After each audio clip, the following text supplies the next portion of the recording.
នៅថ្ងៃទី17ខែធ្នូឆ្នាំ2025នៅវេលាម៉ោង17:30នាទីយោធាថៃបានបាញ់ផ្លោងកំភ្លើងធំនិងកំភ្លើងគាំទ្រចូលភូមិសាស្ត្រជប់គគីនៅវេលាម៉ោង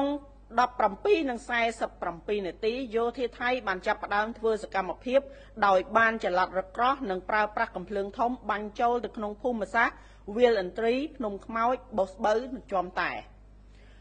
សភាវុធធនធ្ងន់គ្រប់ប្រភេទដែលយោធាថៃបានប្រើប្រាស់ក្នុងកំឡុងពេលប្រតិបត្តិការឈ្លានពានមកលើកម្ពុជាកាលពីម្សិលមិញថ្ងៃទី17ខែធ្នូឆ្នាំ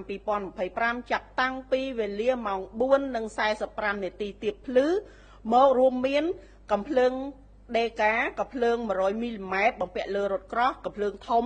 105មីលីម៉ែត្រកំភ្លើង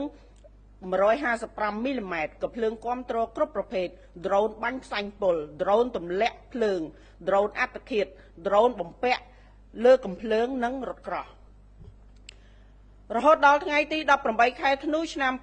2025នេះនៅវេលាម៉ោង5:30នាទីយោធាថៃបានចាប់ផ្ដើមធ្វើការបាញ់ផ្លោងចូលក្នុងភូមិសាស្ត្រប្រាសាទតាមាន់ធំរហូតដល់ពេលនេះយោធាថៃនៅតែបន្តបាញ់ប្រហារបន្ថែមទៀតទៅកាន់ភូមិសាស្ត្រប្រាសាទព្រះវិហារ5មករាចំការចេកដោយប្រើប្រាស់រថក្រោះកំភ្លើងធំនិងរថក្រោះ